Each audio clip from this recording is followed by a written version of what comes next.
I made 30 million from the stock market. My best friend, however, told me not to tell my husband. She is a lawyer. She has experienced many tragedies. I firmly believe that my husband will not do that. I called my husband, who was away. I cried and told him that I had been fired. I hoped that he would take care of me. After a moment of silence, my husband said, "Then come back." I smiled proudly at my best friend. But the next day, I was drugged. When I woke up, I was already on the operating table. My husband even wanted to sell my kidney.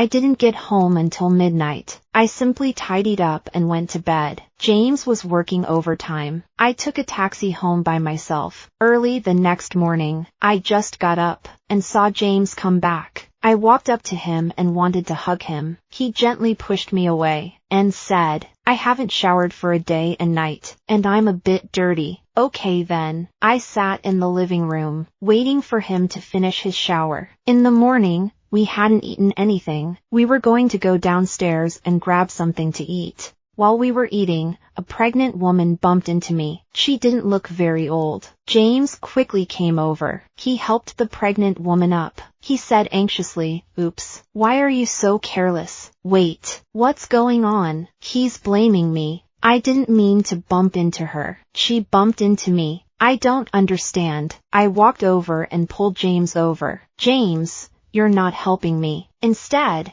you're asking me questions. I'm your wife, Sophia. She's pregnant. Can't you just give her some room?" James said this while gently touching her bulging belly. "I'm sorry. I accidentally bumped into you. I'm really sorry." That woman's voice sounded strange. It made me feel uncomfortable. Before I could say anything, James took over for me. "It's fine, as long as you're fine. She doesn't mind." "James, I didn't say I don't mind. You're just protecting someone else's wife." I really couldn't finish the meal, but he was willing to pay the bill. I was a little puzzled. I had just gotten home not long ago. James came back and brought my favorite corn and pork dumplings. "Wife, don't be angry. She's pregnant. If there's an accident from the bump, we'll be responsible." I looked at him carefully. "James, are you seeing someone else?" James' face looked a little panicked, but he quickly calmed down. He said, "Sophia, how can you say that to me? I work late every day. Where would I find the time? You know the situation at home. Besides, we've been married for 2 years. We still don't have a child. I see other people having children. I feel envious. Isn't that right?" James became more and more agitated as he spoke. He felt that there must be a problem. James quickly said, "Don't get excited. I was just joking. Bring the steamed dumplings. I'm hungry." He felt a little guilty. He carefully fed me until I finished eating. At lunchtime, my in-laws came over. We all sat down at the table. My father-in-law casually asked me, "When are you going to look for work again?" I told him directly, "I don't have any plans at the moment." My mother-in-law suddenly slammed her chopsticks down on the table. She said excitedly, "If you don't go to work, do you want my son to support you?" I slammed my chopsticks down on the table. I said, "Have I ever asked your son to support me? Besides, I have paid for everything in your son's house and car. From the day I married into this family, my mother-in-law has never liked me. She said I was a vixen. I charmed her son to the point of losing his mind." Before she could finish, James then dragged me to a stool. He said, "Sophia, why are you talking like that? Mom is just looking out for your best interests." What kind of attitude is that? I took a deep breath. "James, I've been married to you for 2 or 3 years now. Have you ever considered me?" James replied, "Consider you? What about the family? Are we not going to eat or drink?" I stared at James. I really couldn't believe this was the man who had always said he loved me. My father-in-law probably felt that they, the mother and son, had gone too far. So he said angrily, "Stop it. Let's eat first." I didn't say another word either. The table was suddenly quiet. My father-in-law said to me in a sincere tone, "Sophia, don't think too much. You know the situation in our family." I was going to say that I had saved some money, but as soon as I saw my mother-in-law's fierce look, I swallowed my words. Instead, I said, "Dad, Mom, why don't you move in with us? Sell the house you're living in now. I bought it before I got married. It's a kind of insurance for me. My father-in-law's face twitched a little. He avoided my gaze. My mother-in-law suddenly shouted, "Don't you dare think about that house. You said it was ours. It's ours." I was so angry I could burst. That was my house. You're only living there temporarily. James sat there like a mute. If it weren't for the fact that she was an elder, I almost couldn't resist flipping the table over, pouring the food on her head. I put down my chopsticks, got up and said, "I'm full. You guys enjoy your meal." After that, I went back to my room, locked the door behind me. After closing the door, Grandma's sharp scolding voice came through the door. "Look at our family. We really married someone capable. After making some money, he started acting like a snob. I'm so annoyed. I bury my head in the pillow. Emily's words are all over my mind. On the first day I married James, my mother-in-law was a bit cold towards me. She probably felt that James was not as good as me, and was afraid of losing face. So she always let me listen to James. Fortunately, my father-in-law often mediated between us, so I wasn't too embarrassed. I gradually got used to it. My father-in-law has difficulty walking. He's not in the best of health either. He can't do heavy work. Ever since I married into this family, I've worked even harder. I come home every day and work until midnight. At first, my mother-in-law took my salary every month. She said she was saving it for us. Last summer I became pregnant. The doctor said the fetus was unstable. He told me to rest at home for a few days before going back to work. But my mother-in-law said, "There's nothing special about being pregnant." When I was pregnant with James, I was still working in the fields 9 months into my pregnancy. James and my mother-in-law argued. I took 2 days off and then went back to work. Although I had reduced my workload,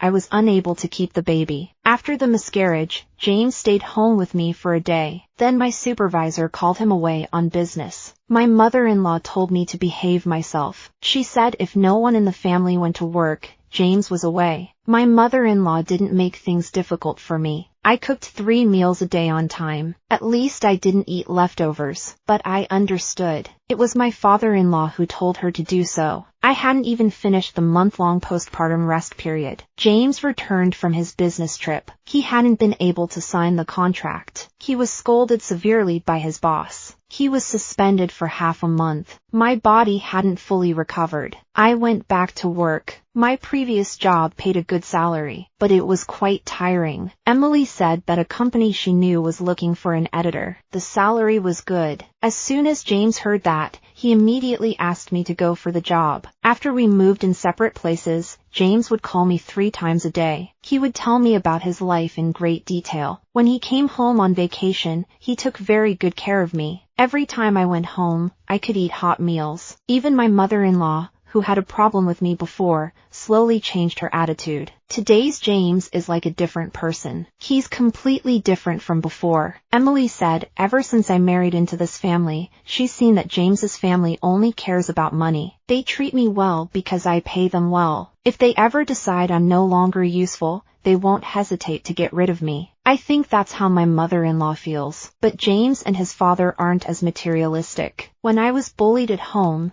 they often stood up for me. But now, James's attitude and words made me hesitate a little. But after a while, I dismissed the idea. James was just under a lot of pressure. Besides, even if my mother-in-law treated me badly, my father-in-law and James would still stand by me, right? My mother-in-law always listened to my father-in-law's opinions. My head was in a mess. I fell asleep without realizing. When I woke up, it was already dark outside. I found my phone. I looked at the time and it was already 0023. I couldn't help but frown. They hadn't even bothered to ask me if I wanted to eat. James hadn't come looking for me either. My stomach felt queasy. I got out of bed. I went to the kitchen to see if there was anything to eat. As I passed my in-laws' room, I could see a little light coming from under the door. I could hear their voices faintly. That was strange. My mother-in-law usually couldn't stay up late. It was already midnight, and they were still talking. Was there something wrong? Before I reached the door, their conversation reached my ears.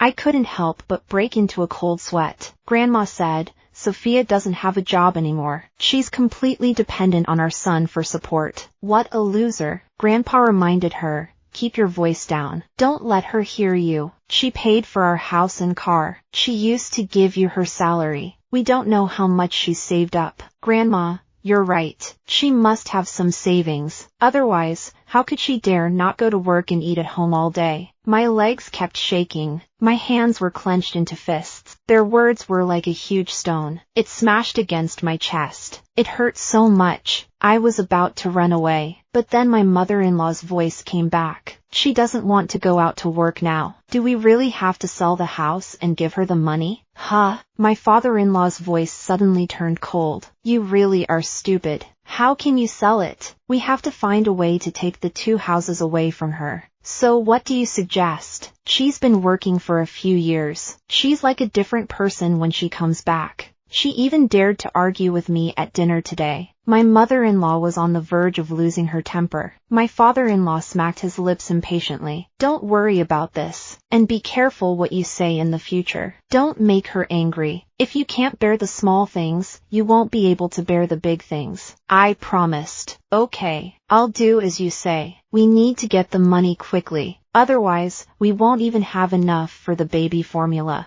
Suddenly, a bucket of cold water was poured over me. It made me feel cold from head to toe. Eldest grandson. Humph. Sophia, you are so naive. Even though I was prepared for it. But after this matter was confirmed, I still found it hard to take. Their words made my heart freeze. I walked numbly back to my room, locked the door, covered my head with the quilt, and silently wept. James, since your family has treated me like this, don't blame me for being ruthless. The next day, I pretended to be unwell, and said I was going to the hospital. I just left the house. When I was leaving, my mother-in-law's attitude was very different from yesterday. She chased me to the door. She kept asking me, Sophia, what's wrong? Why don't you let me go with you? I simply said no. Then I quickly left. I found a quiet place. I called Emily. I told her everything I heard last night. When I got to the end,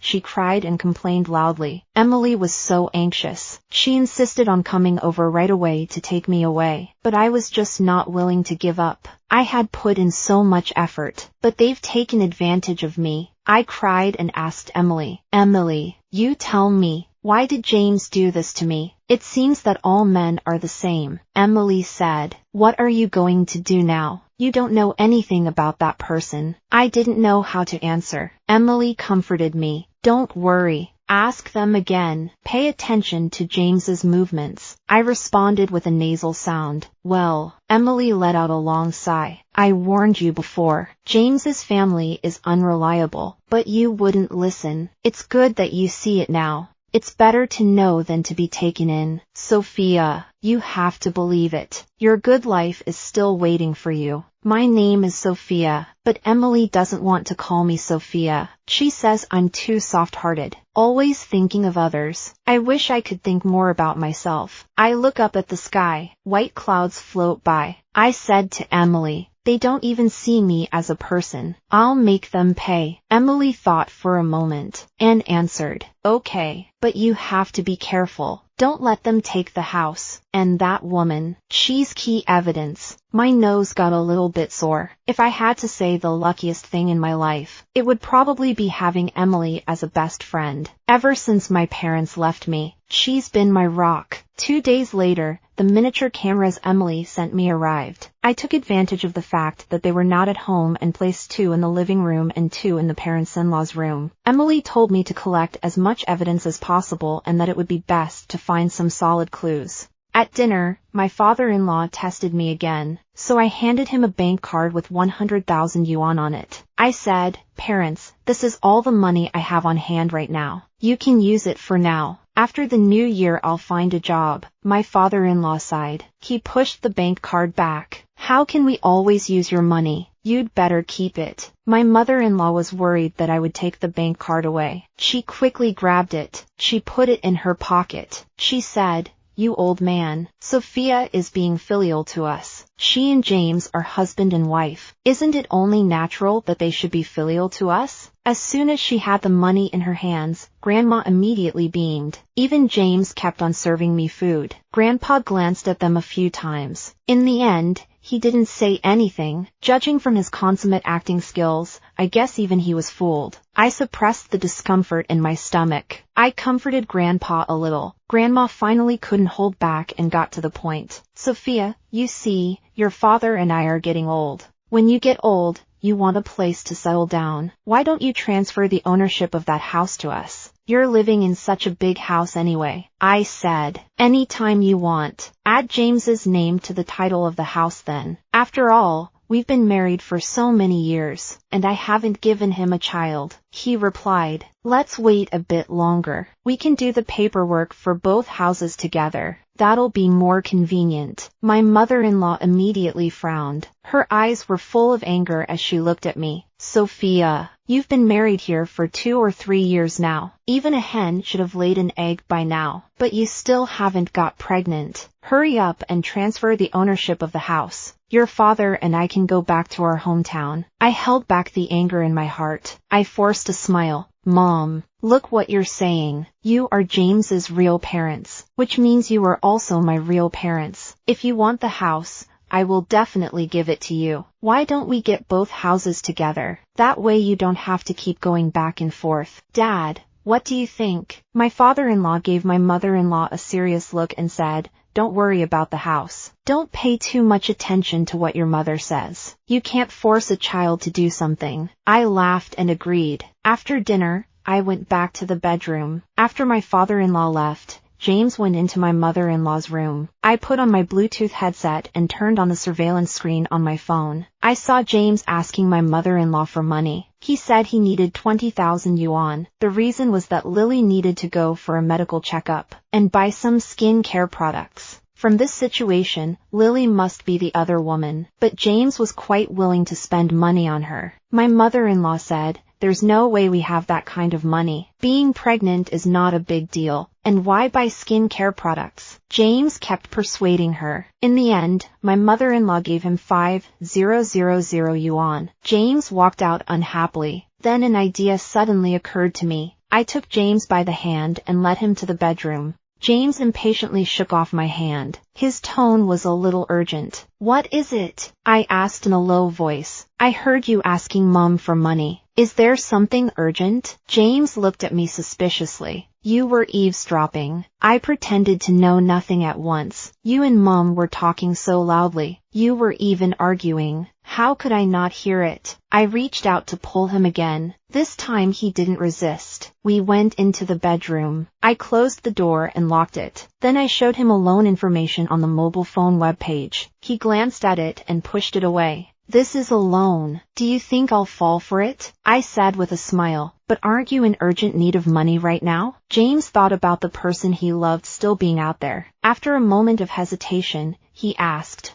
what about the interest? My salary is not enough to pay off the interest. I patted him on the shoulder and said, honey, think about it. We are husband and wife. I will definitely help you pay off the interest in due course. James still had some concerns. After thinking about it for a long time, he finally agreed with a determined look. After all, as his wife, I can still legally support him, can't I? It seems that James still trusts me. In front of me, he applied for a 20,000 yuan online loan. His eyes lit up. Then he asked me, wife, have you borrowed money online before? I pointed to the house. You see, how could I possibly afford a house that costs over $1 million on my own? It's all thanks to these platforms. After hearing what I said, James felt much better. I understand. This is just the beginning. This method of making money quickly and easily is like an addiction. It's hard to give up. What's more, James is a person with high material requirements. He only earns 3,000 to 4,000 yuan a month. Yet he still wants to support a mistress. Sure enough, it didn't take long. James was always smiling. He even changed his clothes to designer brands. I looked it up online. His clothes cost 10,000 to 20,000 yuan.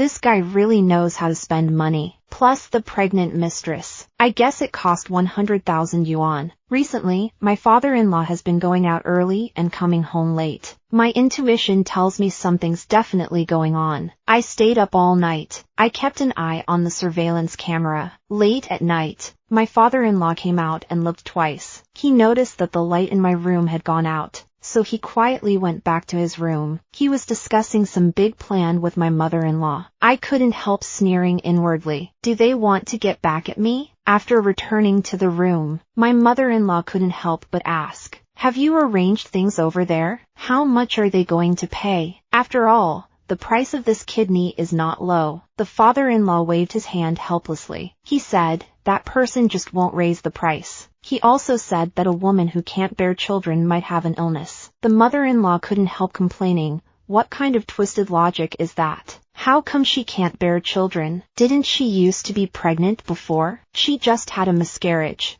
This is clearly because he doesn't want to pay more. The father-in-law gently patted her, saying, "Okay, keep your voice down." Is she afraid she won't hear it? It's still early. Let's wait a while and see. After the noise died down, I noticed a dark figure standing quietly in the doorway of my in-laws' room in the living room video. It startled me. After a while, he walked gently towards the room. It turned out to be James. I finally let out a sigh of relief. I quickly gathered my things and lay down pretending to sleep. But my heart immediately hung in the balance again. James must have heard their plan. Will he take advantage of me when I'm not looking? It's useless to think about it. James can't be that bad. After all, he still expects me to pay back the loan he lent me. James came in, got his pajamas, and went to take a shower. While he was gone, I quickly sent the video to Emily. After James came back from the shower and fell asleep, I couldn't hold back either. I fell asleep too.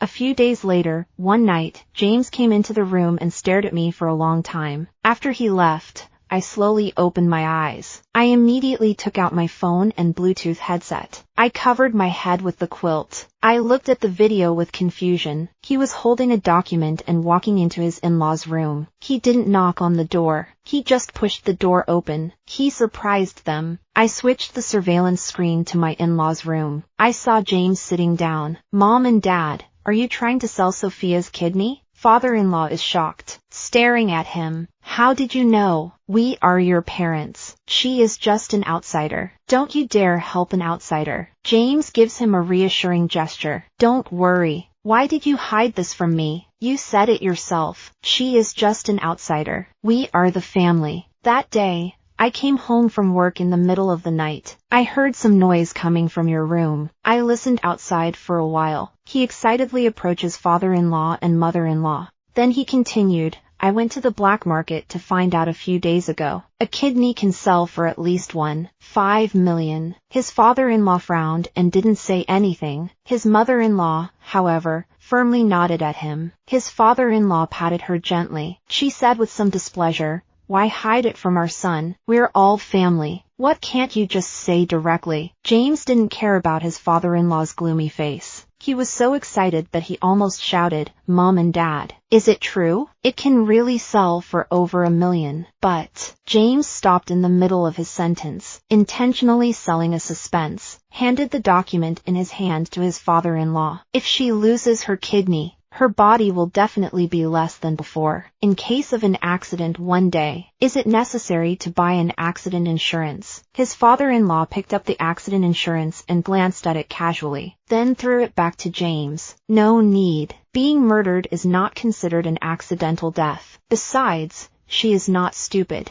How could she sign this?" James laughed. "She was an orphan without parents. She married into our family and enjoyed the benefits for a few years. Let's consider this as repaying our kindness in adopting her. About this accident insurance, Dad, you have to take a closer look. This is a two-way accident insurance. I've also included myself. How could she not sign it?" Father-in-law frowned and said, "No, this is too risky. Not only is it easy to be discovered, Sophia is a girl with many thoughts. We'd better be careful. Don't let her trick us." James, however, did not agree. He said to his father-in-law, Dad, you are too timid. You know that fortune is to be sought in risk. Then she said to his mother-in-law, Mom, think about it. Your grandson is still out there. Don't you want to bring him home early? A woman like Sophia, who can't bear children, has long been useless to us. A husband and wife for a day are bound by 100 ties. Since she married me, shouldn't all her things belong to me? After hearing this, the in-laws were silent for a while.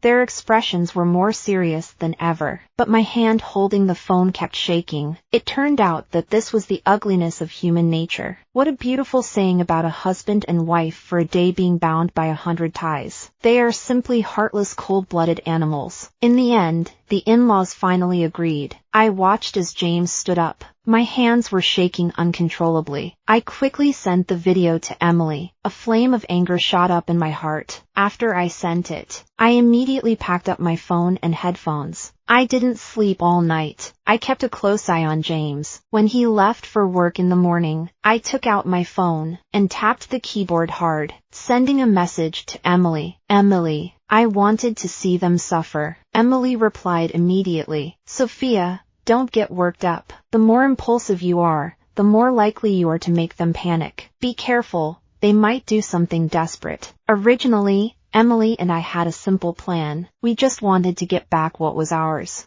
Then we would gather evidence to get James to divorce me. He would never bother me again. I didn't think they would go too far. I never imagined they would want to kill me. After a while, Emily sent me another message. It was unrealistic to kill them outright, but it was possible to find a way to put them in jail. I suppressed the anger inside me. I tried hard to calm down. I must make them pay for their actions. The next day, before I had fully woken up, James excitedly dragged me out of bed. Sophia, get up. Mom and Dad have something to tell you. When I finished getting ready and went out, the table was set with a lavish spread. It was almost as good as the meal I had on my wedding day. Sitting at the table was a middle-aged man I didn't know. When he saw me, he smiled at me warmly. When my father-in-law saw me come out, he calmly introduced me. This is a friend of Dad's. He works in insurance. My heart tightened, but I kept my face smiling. I smiled politely at him. James said I could call him Uncle. I followed suit. At breakfast, the man took out his insurance policy at my father-in-law's prompting. Yesterday your father-in-law decided to buy illness and accident insurance for your whole family. My father-in-law saw that he was explaining too much. He interrupted directly. No need to introduce. It's a waste of time. I'll tell her in detail later. You just need to sign for her. I looked at my father-in-law in surprise. Dad, insurance is not something you buy casually. You haven't even figured out the specific situation. How can you just sign it? James listened. He gave me a slightly angry glare. This is my father's good friend for many years. What do you mean? Besides, my parents and I have all signed. This is for your own good. Don't be ungrateful. Yes, it's for my own good. But the beneficiaries are all of them. I smiled. Since they have all signed, there shouldn't be any problems. Not to mention that they are my father's friends. Uncle, can you bring the agreement over? I flipped through it and noticed something wasn't quite right about the insurance. It wasn't reciprocal. James had taken out the insurance for me, but he was the beneficiary. I put down my pen and said, if you want me to sign it, that's fine, but I'd like to take a photo of it and send it to my lawyer friend to have a look. Is that okay? The middle-aged man's face changed slightly. Slowly, he turned his gaze to his father-in-law. His father-in-law was clearly not happy. He said to the man, wait a minute. Let's discuss it some more. He then gave James a wink. James immediately understood. James pulled me aside, whispering, this is Dad's friend. Dad went to a lot of trouble to invite him. How can you be so rude? I said, dissatisfied. Buying insurance is an important matter. You can't just buy it because he's Dad's friend. Besides, do you know how many problems there are with insurance? You can't make a decision lightly just because of a favor. My father-in-law heard what I said. He came over to me and said, why did you say that? Do you not trust my friends? Or do you not trust me? I have already looked into it. This insurance is a one-time insurance. It can also be reimbursed for illness. Seeing them anxious like ants on a hot pan, running around in circles, I smiled lightly. Okay, since you have all looked into it, I will just sign it. When signing the insurance policy, the man didn't say much, and turned the page directly to where I needed to sign. He pointed it out for me to sign. While they weren't paying attention, I glanced at the place where the miniature camera was placed. The corner of my mouth slowly raised. This is even better. The evidence is getting more and more complete. 2 months later, James took out his phone and showed me the collection text messages. Sophia, didn't you say you would help me pay back the money? But you haven't paid a single penny. They send me text messages and call me every day. It's annoying. I put on a look of being at a loss. I said to my husband, you know, I've been unemployed recently. I have no income, and my mother took the last 100,000 yuan I had. How can I pay it back now? James became impatient. He lowered his voice and said, Sophia, you're really something. You asked me to take out a loan. Now you say you have no money. What do you want? I had tears in my eyes. I couldn't believe what I was seeing. James, do you have a clear conscience saying that? Have you used the money you borrowed? You're wearing designer clothes, but I'm still wearing the same clothes I wore 2 years ago. James was still in a bad mood. He asked me again, I can't borrow any money now. What's wrong with these platforms? They won't lend me any money. You'd better find a way to get the money for me to pay it back, or else you'll see. I pretended to be surprised and asked, honey, how much did you borrow? Why do you need so much money? James looked impatient. Why are you asking so many questions? What do you care about my business? Just hurry up and find a way to get me the money. I lowered my head. I thought hard. Then I said, right, we can take out a mortgage.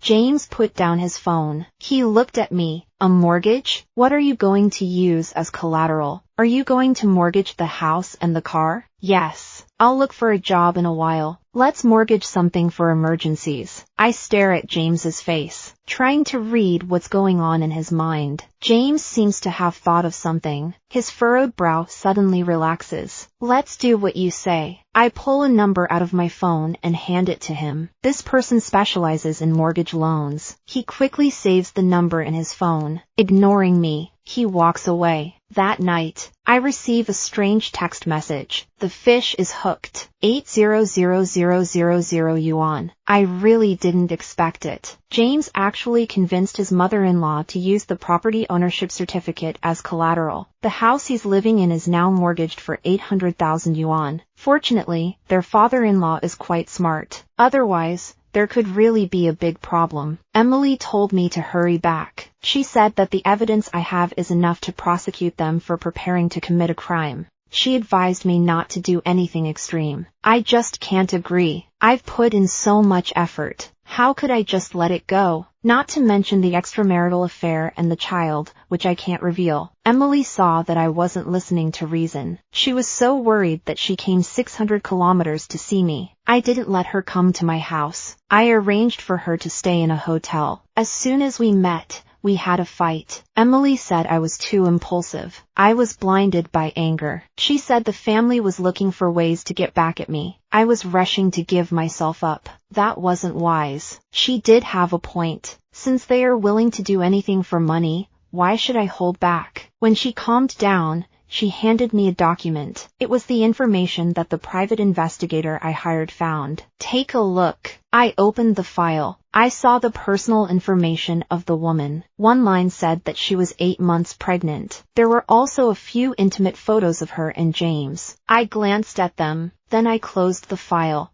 I threw it on the table. I already had the answer in my mind. I had long since been completely disappointed in James. No one could understand. The person you sleep with every day. Not only did he betray me, he also tried to harm me. The pain was so great it could have torn my heart apart. In the end, Emily gave in. She said, I promise to get through this with you. I won't leave during this time. I'll stay here with you. I've set your emergency contact in your phone to my number. Remember, call me if anything happens. I remember, but I didn't think they would lose their patience so quickly. At dinner, James bought a bottle of my favorite coconut milk. He poured a glass for each of us. He also cooked a nice meal. He said he was happy today. He wanted to have a nice meal. I thought he was just because the mortgage payment was due. Plus everyone was drinking. I didn't think much of it, but I didn't expect to start getting confused after dinner. In a daze, the door to my house was knocked on. James hurried to open the door. Outside stood two men in white coats and masks. I remember that night. They were whispering about taking my kidney. I thought they said they would wait a while. Why did they do it so soon? I bit down hard on my tongue. I could taste blood in my mouth. The pain made me come around a little. While they were talking, I suddenly stood up. I rushed back to my room. I locked the door behind me. I sat on the floor with my back against the door. Outside, people were pounding on the door. My mind was spinning. I couldn't open my eyes. I bit my tongue again. It hurt like hell, but I couldn't think about that now. I gasped for breath. I pulled out my mobile phone from my pocket. I pressed the emergency contact. I must stay conscious. Emily's careful actions greatly reduced the difficulty of making the call. The phone was answered quickly. Then I collapsed. Vaguely, I felt myself being carried onto a stretcher. When I woke up, I was already in the hospital. Emily kept holding my hand. Her eyes were swollen like two walnuts. I weakly smiled at her. She immediately rushed over, held me carefully, and burst into tears. Later she told me what had happened that day. She answered the phone, but suddenly there was no sound from my end. All I could hear was something heavy crashing. She immediately realized something had happened to me. She called the police. Luckily she wasn't far away. She arrived quickly, even though it almost didn't work out. I was finally carried on a stretcher to a converted car. When she arrived with the police, the two people in white coats had already cut open my body with a scalpel. Fortunately, they are now both in custody. There is plenty of evidence. They are waiting for me to wake up at the police station. There is no need to think about this matter. They will definitely be prosecuted. I also plan to make a video to attract traffic, expose their bad behavior. Emily also agrees that I should post it online. After all, once public opinion pressure mounts, it is not impossible that a heavier sentence will be handed down. After I was discharged from the hospital, Emily took me to the police station immediately to make a statement. After the statement was made, Emily asked me if I wanted to meet them. I replied, yes. Why not go and see them? They almost killed me. I went to see James first. As soon as James saw me, he shouted excitedly, Sophia, write a letter of apology quickly and get us out of here. This place is unbearable. It's not a place for humans to stay. I stared at him with hatred in my eyes. There was no need to pretend anymore. Get out, James. You're dreaming. You and Mom and Dad took out personal accident insurance on me. You tried to murder me. You drugged me. You tried to sell my kidney. And you expect me to write you a letter of apology? You can keep dreaming. I'll just say this. I'll never let you out. Just stay there and relax. Oh, by the way, that woman came to see me. It's not easy being pregnant and all. She also wanted me to thank you for taking care of her for so long. The baby isn't yours. When James heard this, he jumped up from his chair. No matter how hard the police tried to restrain him, he shouted, "That's absolutely impossible. Sophia, you have to find a way to get us out of here. I have to go and ask her. That baby is definitely mine. That baby is definitely mine." I smiled coldly. You just reflect on what you've done. It doesn't matter if you believe it or not. People get married when they have a baby. She doesn't want you anymore. James saw me preparing to leave. Suddenly, he knelt down. He said, "Honey, this is all my fault. I'm sorry. Can you forgive me?" My parents discussed all these ideas. It has nothing to do with me. Sophia, I beg you. I'm still young. I can't go to jail. I didn't stop. They did this. They have to bear the consequences. My mother-in-law wasn't as arrogant as James. She was probably scared. She sat there crying. She tried to hold my hand several times. Sophia, this is my fault and your father's. We were confused. We were tricked by that little man. But James is still young. Please let the police let him go. It's come to this. Still acting like mother and son to me. James may be young, but is he without fault? He had an affair behind my back. Spent my money. lived in my house, and supported another man. He even tried to harm me. My mother-in-law hesitated for a long time. Finally she spoke. But you are husband and wife. I laughed with tears in my eyes. Husband and wife. When did he ever treat me as his wife? It was when he asked me to help him pay off his debts, or when he tried to kill me. How can you say that? Doesn't your conscience hurt? My mother-in-law was speechless, but I wasn't going to let it go. Before I left, I said, you three can all be reunited in prison. My mother-in-law was still thinking about what she had said. She looked up at me. She reached out her hand, but she couldn't reach me. I finally went to see my father-in-law. As expected, of the three of them, he was the smartest. When I saw him, he didn't say a word. He just looked at me expressionlessly. He knew in his heart, I would never forgive any of them. In that case, there was no need for me to say anything more. I hope they have a good time in prison. Before the trial, this incident had been trending on Weibo for 3 days. Many netizens expressed their dissatisfaction with them. Emily showed me some comments. I found that many people mentioned that they had suffered from their husband's infidelity and their parents-in-law's harshness. I asked Emily, is marriage really that disappointing? Emily put her arm around me and said, Sophia, don't take things too seriously. There are good things and bad things, but we are independent individuals. We can't pin all our hopes on other people. We are ourselves first. Then we have other identities. After the trial, the father-in-law and James each took responsibility for their own actions. There was no master-slave distinction, so they were both sentenced to 3 years. The mother-in-law was only an accomplice, was sentenced to 2 years. During the trial, my mother-in-law and James kept shouting insults at me as soon as they came into the courtroom. They said really nasty things, but I didn't let it get to me. As soon as I left the courthouse, a group of reporters immediately surrounded me. They asked me how I felt about the whole thing. Feelings. Tears welled up in my eyes. Emily saw that something was wrong with me. She immediately dragged me away from there. I ran to the lake. I let out my emotions. How did I feel? I was sad. I was angry. I was furious. Passers-by filmed the scene and posted it online. Some said I'd gone crazy, but most people understood. They commented, it would happen to anyone. It would make anyone crazy. Out of order. Later, James was jailed. He couldn't pay the mortgage, so I got the house back. I sold both houses. I went back to work with Emily where we had worked before. We bought a house next to hers. Emily planned to open a law firm. I invested the $20 million I had made from stock trading. I started to help her run the company. Later, someone said that the punishment for James's family was too light, but I don't think it's that simple. The rest of their good days are only the time they spent in prison. The money James owed, it's not considered joint marital debt. It's considered his personal debt. When he gets released, he still has to pay it back. But now he has a criminal record. It's even worse. James's parents. His father has difficulty walking. He can't do heavy work. His mother has been a housewife all her life. When they get out, they won't even have a place to live. That's a really unimaginable situation. Besides, I won't let them take advantage of me in the future. How can they have a good life compared to the future? They should cherish their time in prison.